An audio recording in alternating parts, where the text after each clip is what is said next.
تِلْكَ آيَاتُ الْكِتَابِ الْمُبِينِ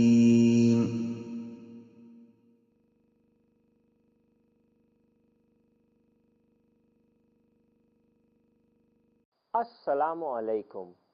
Welcome to another great story. Ibrahim hated what his father did for a living.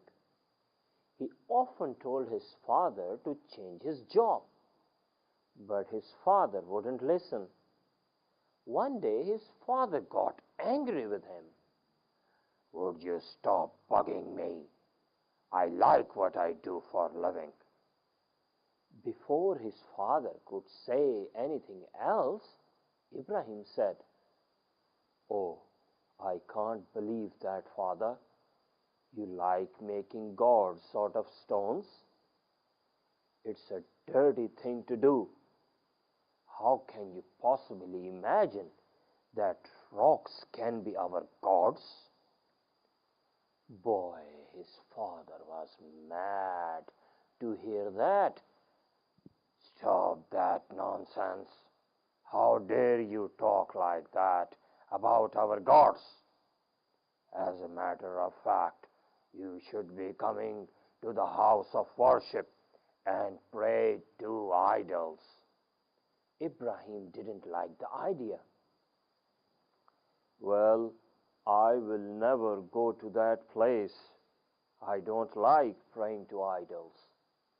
Ibrahim thought, "I have to find the true God. I know He's not an idol. I'm sure I will find Him soon." He looked around. Ah, there he is, the star, the star. Of course, star is the God. From now on, I will pray only to star.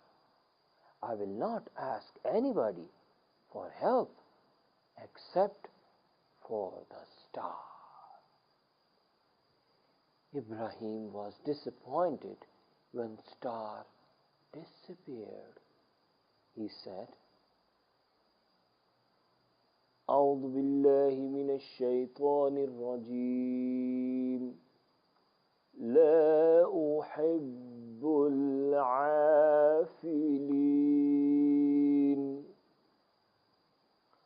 I don't like those who disappear.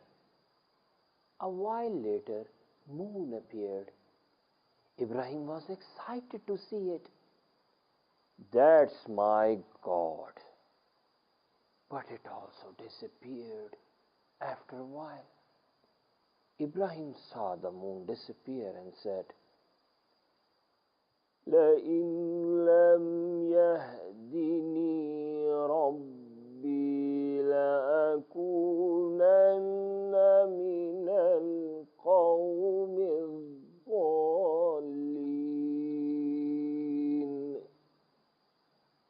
I want God to guide me. I'm afraid I will be lost if He doesn't. Then morning came. The mighty sun appeared. Its light spread everywhere. Ibrahim was excited to see sun.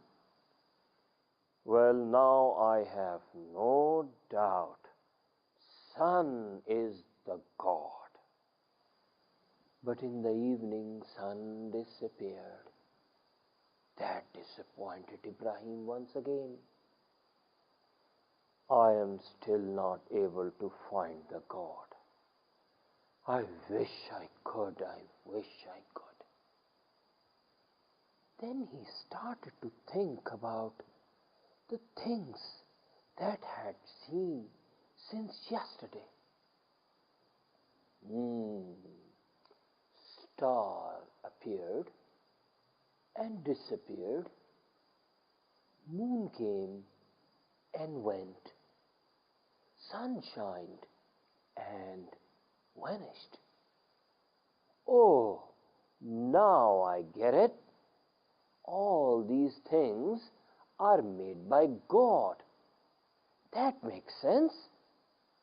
Allah has made sun, moon, and stars. Excellent. He thanked Allah for helping him think and said, أعوذ بالله من الشيطان الرجيم إني وجهت وجهي للذي فطر السماوات والأرض حنيفا. From now on, I will only ask Allah for help. Only Allah has made everything in the sky and the earth. وَمَا أَنَا مِنَ الْمُشْرِكِينَ. And I promise that I will never pray to idols. Allah loved the way Ibrahim thought. Allah said to him, from now on, you are my friend. Ibrahim loved being a friend of Allah. Allah made him a messenger. Now it was his job to go and explain to people that they should ask Allah for help. And they shouldn't be afraid of anyone except Allah. He decided to go back to the town and tell people about Allah. But before I do that, I will have to show them that idols are nothing but stone. I have to make them understand that idols have no power. While walking towards the town, Ibrahim had an idea. I will show them how wrong they are praying to idols. I will wait till the day of the big fair to show them what I mean. A week later, there was a big fair in town. Ibrahim's father said, let's go to the big fair. Ibrahim refused. He had other plans in mind. Once everyone left for the fair, Ibrahim came out of the house. He quickly headed for the worship house. There was nobody there except for many idols sitting silently. The windows were shut and not much light was coming in the hall. In the dark, the idols looked strange. With an axe he brought with him, Ibrahim started to chop off hands and necks of idols kept there. Chop, chop, chop, chop. He destroyed all the idols except for the biggest one, kept in the middle. He hanged his axe on the shoulder of this one big idol and left the building. In the evening, people returned from the fair. That's when someone noticed the damage done to their gods. Soon the whole town was in the worship house. Everybody was furious. Who could do a thing like this to our idols? Asked one of them. Quickly, someone from the crowd said, who else could do this except Ibrahim? He is the only one who hates our idols. Someone else from the crowd said, and friends, let me inform you, he was the only one who was not at the fair, so it must be him. On hearing this, everyone looked at Ibrahim's father. Ibrahim's father was angry as well. Many of the idols Ibrahim broke were made by him. He said to a young boy in the crowd, Tell Ibrahim to come here. Hurriedly the boy left for Ibrahim's house. There he found Ibrahim. Everyone is at the house of worship. You are blamed for breaking the idols. Your father is there as well. He wants you to come right now. Ibrahim knew that he will be punished, but he was not afraid to go. Very well, let's go. Ibrahim came to the house of worship, where he saw everyone staring at him. Some of the townspeople were so mad at him that they wanted to beat him. But Ibrahim was not afraid. He made his way through the crowd and came up to the biggest idol that was still safe. Ibrahim looked up. The axe that he had left was still hanging on its shoulder. The in charge of the worship house and his father suspiciously looked at Ibrahim and asked, "Did you break the idols?" Pointing at the big idol, Ibrahim said, "You should ask him." That angered the crowd even more. Someone yelled, "Ridiculous! How can we ask an idol? This boy is so insulting to our gods." The chief of the worship house raised his hands to calm down the crowd. He then looked deep into the eyes of Ibrahim and said, "Let's be serious for a while, shall we? How do you expect us to ask the idol?" Ibrahim moved his hands and asked, "But why can't we?" This time Ibrahim's father said, "Ibrahim, you know well that an idol can't speak. It can't answer our questions." Ibrahim was waiting for that. And that's exactly is my point. How could you possibly beg an idol for help if it can't answer a simple question? Oh, that angered the crowd even more. People wanted to kill Ibrahim. But right at that moment, the chief of the town police walked in. "What's going on? Everyone, get on a side." He made his way forward and reached in front of the big idol where Ibrahim was arguing with the people. The chief of police asked him, "Could you tell me who has broken all these idols?" Once again, Ibrahim pointed at the big idol and said, "Ask him." The police chief realized that the crowd is getting angrier and Ibrahim is in no mood to answer. So he said loudly, "Ibrahim, you are under arrest." Ibrahim was brought to the police station. The king of the country was informed. The king was cruel, and he especially disliked anyone who didn't worship the idols. He was extremely angry when he was informed about the destruction of the idols. The king immediately asked the police chief to bring Ibrahim to his court.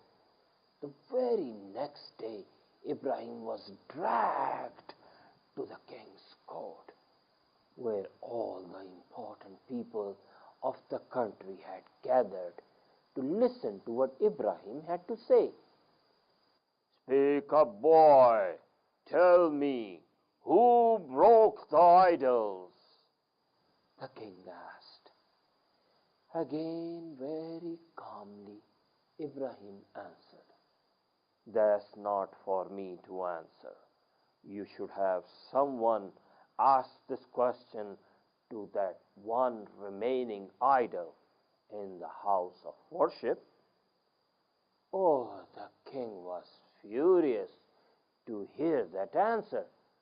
He said, "You know well that idols can't speak, so don't give me that answer." Ibrahim remained quiet. There was a pin drop silence in the court. Everyone started to wonder. That's right, the idols can't speak. Then how come we beg them for help? King realized that Ibrahim is having an effect on the people. So before anyone could say anything, he announced, "I announce that Ibrahim has destroyed our idols, and for that he should be put to death. Start a big fire and throw him in it." Among the people present in the court was King's daughter, Sarah. She was smart and brave. She loved new ideas. Sarah thought long and hard about what Ibrahim had to say. It makes sense. If an idol can't tell who broke the rest of the idols, then how can it answer our prayers? An idol is as silent as a rock. It can't help anybody. She decided to talk to her father, the king. Sarah went straight to his room, where he was happily petting his favorite cat. "Father, I need to talk to you," she said. "Go ahead, Sarah. What's on your mind?" he replied while looking at the cat. "It's about Ibrahim. I think he makes sense. Well, let's face it, Father. Idols can't help us. They are stones. Yes, that's exactly what they are. Stones." King couldn't believe what he was hearing. He was furious. He put the cat down and walked close to Sarah. "Don't talk rubbish, young girl. You know how important our idols are for us. I will not allow anybody talk bad about idols, and that includes you." Poor Sarah didn't know what to say. She sobbed for a few seconds and said, "Well, at least we can listen to what Ibrahim has to say." The king turned his back and said, "Absolutely not. And you may go now." Sadly, Sarah walked out and went to her room. The king's men started a huge fire. People gathered around the fire. Thousands of them came to see Ibrahim die. Ibrahim was brought to the top of the tower, from where he was to be thrown into the pit of fire. The royal messenger read the king's message. "Ibrahim doesn't believe in idols. He thinks that Allah is our God. He prays to Allah and wants us to pray to Allah as well. Few days back he destroyed many idols in our house of worship. For all that, he will be put to death. The drums started to beat.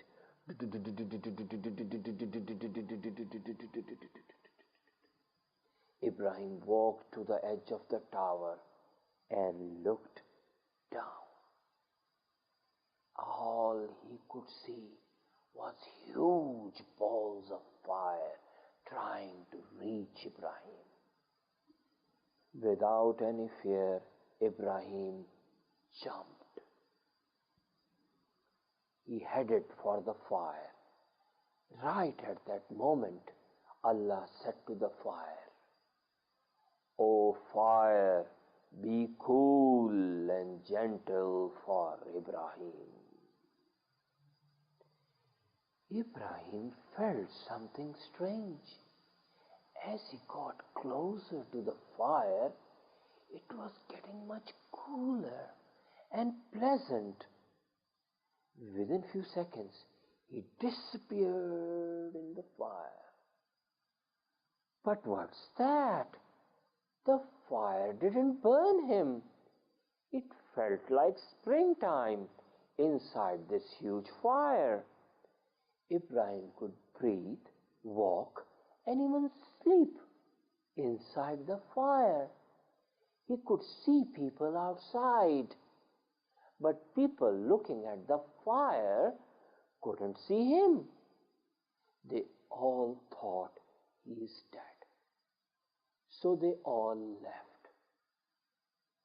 About half an hour later, Sarah appeared on the top of the tower from where Ibrahim had jumped into the fire. She first looked down at the fire. Then she looked up at the sky and said, "Oh Allah, I believe that you are the best helper. I trust in you. I want you to help me." With these words, she jumped and went straight into the fire. Once again, the fire didn't harm Sarah either. She felt very nice inside the fire. Ibrahim was surprised to see her. "What are you doing here?" he asked. "Well, I thought about what you had said, and then I realized that you are right. Idols can't help anyone. Only Allah can help us. So I decided to follow you, and now I'm here." Ibrahim was happy to hear that. They stayed happily in the fire for a few days. Then Allah ordered them to come out of the fire and leave the country. They settled in another country and got married. They had children. Many of their children became prophets. Our last prophet Muhammad sallallahu alaihi wasallam is also a great grandson of Ibrahim. And so is Jesus and Moses and many others. So next time you look at the sun, the moon, and the stars, think the way Ibrahim thought. These are great signs of Allah. Now to read this story, go to chapter 6 of Holy Quran. Until the next great story, remember, believe in Allah and enjoy reading Quran. Assalamu alaikum.